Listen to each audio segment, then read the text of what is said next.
After 4 games of the World Championship match in New York, everything was still even. 4 games, 4 draws. Up till now, World Champion Magnus Carlsen has tried to win his games with sustained pressure, grinding away with a slight advantage. But today, in the 5th game, he rather changed his style.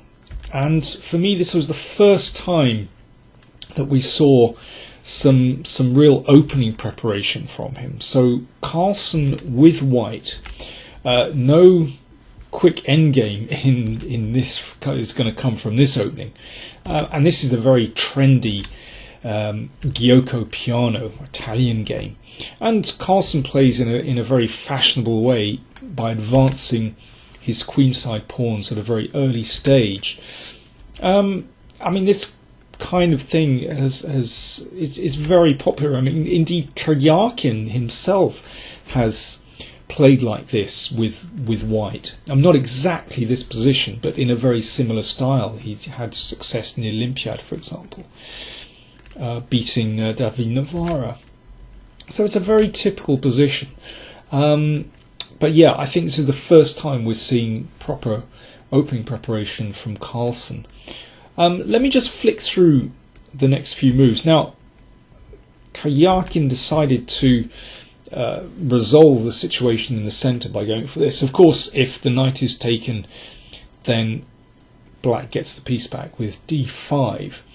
But Carlsen took on f7. I have a feeling he was still in his preparation. So although black has the 2 bishops, this seems to be a common theme in this match, black only has 2 pawns in front of his king, so he has to be quite careful. The game went d5, probably a decent move, and now knight c5. So h6, yeah, black has to be careful about a knight g5 or bishop g5. And now this move, rook a3. This I like very much indeed. I started to get very excited around about here. I could see this rook swinging over to the king side, possibly even a little bit further.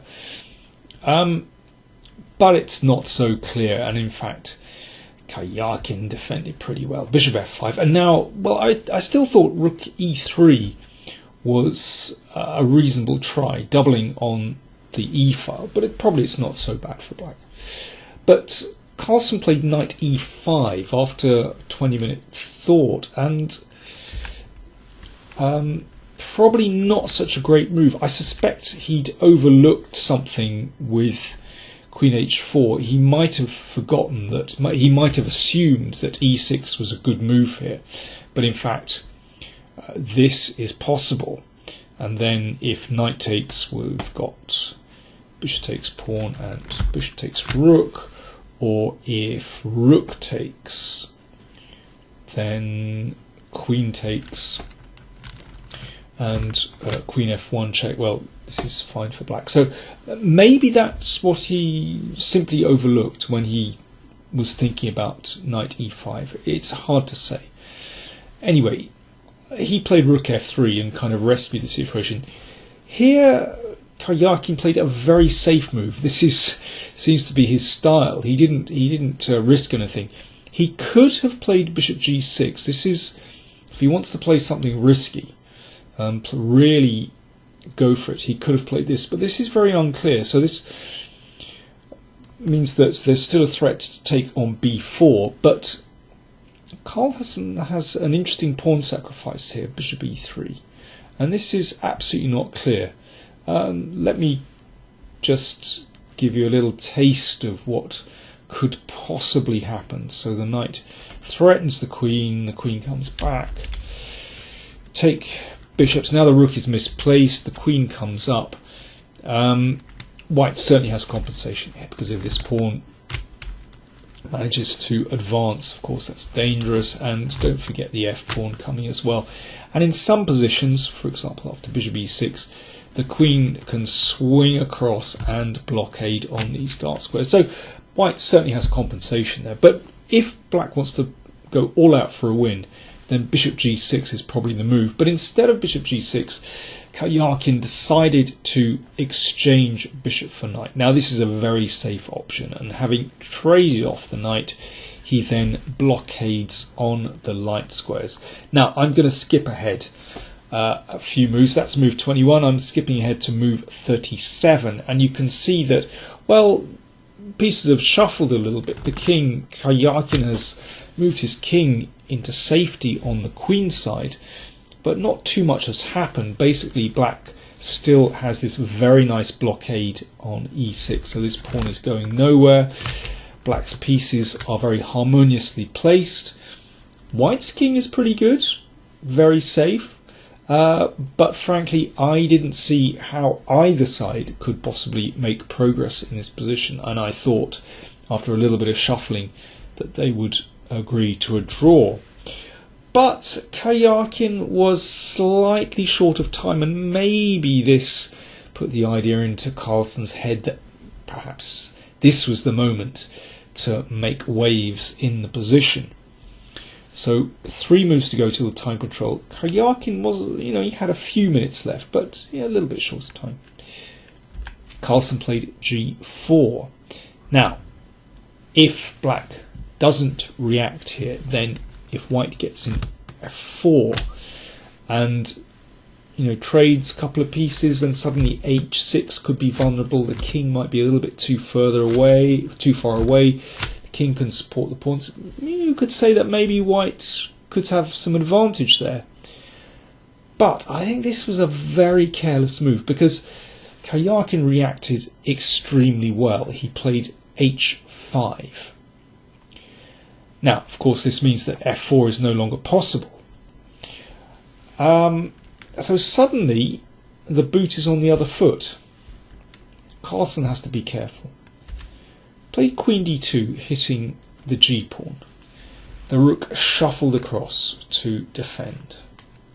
King g3, and now with 1 move to go to the time control, not much time. Karjakin just retreated the rook, just a nothing move really, and so was king g2. So the time control has been reached, and then Karjakin could consider his options, and he found a good idea. He exchanged on g4 and now played an excellent move. Pawn to d4, a really nice pawn sacrifice. So this, well, let's see, Carlsen took the pawn. So by getting rid of that pawn, it opens up the d-file. It also opens up this bishop's diagonal, and this is extremely dangerous. Now, if the challenger had now found rook h8, then this could have been extremely nasty, very nasty indeed. Obviously the threat is to shuffle the queen over, and this is looking really bad. Now, let's look at a couple of plausible variations. What happens if the king decides to head for the hills and runs away? Problem is that on this side of the board, let's just draw a little rectangle there, you can see that white's pawns have advanced and there's no pawn cover. So this is out of the frying pan and into the fire. So for example, check, and now rook d8, an absolutely killing move. So for example, if queen a4, which defends this square, but then bishop c4, check, give up the bishop, and queen d1 is checkmate. Very nasty, it happens very quickly. Okay, so what about queen e4, just preventing the queen, the black queen, moving down the diagonal? Well, then the queen shuffles to the h-file, time for the king to run. But once again, this is extremely nasty, and now bishop d5 is a nice move, just putting the question to the queen. And, well, I mean, there are various alternatives here, but let me just show what happens if the queen comes back to c2, which covers, at least covers the c4 square, but then queen a1. So this queen is just, yeah, cutting back and forth, very nasty indeed. Threat, rook h1, and something disastrous happens on the first rank. Also the queen, well, sometimes might cut back and take that pawn. You've got to watch out for a queen exchange. But yeah, the main threat, of course, is rook h1. And I think this is, well, in practice, almost impossible to defend, actually. Objectively, probably also very good for black. It doesn't really matter about these pawns. It's the fact that white's king is just being checked all over the place. It's a disaster. So rook h8 looks like a really strong move for Karjakin. Instead, he played bishop d5, which also doesn't look bad. It's a lovely spot, but it's a let-off for the world champion. He found a good defence. Pawn to e6. Now this opens up this diagonal, so for a start it prevents rook h8. Karjakin took the pawn off. And then king g3, and you can see that white's position is now stabilised because he's just making room for the rook to come to the h-file. Black has no chance to double on the h-file now. And the danger is over, actually. Carlsen would like to trade rooks, and well, if black isn't careful here, he could easily find himself worse if that, after trades, that pawn could be vulnerable. But, well, in fact, black is absolutely fine. So queen threatens the pawn here, the pawn advanced.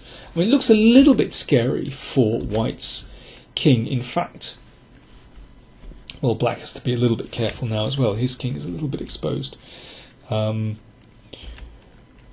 There's no real danger for either side. The rook threatens the queen. It looks terrifying for a moment, but this was, of course, all planned by Carlsen. Rook h7, excellent move.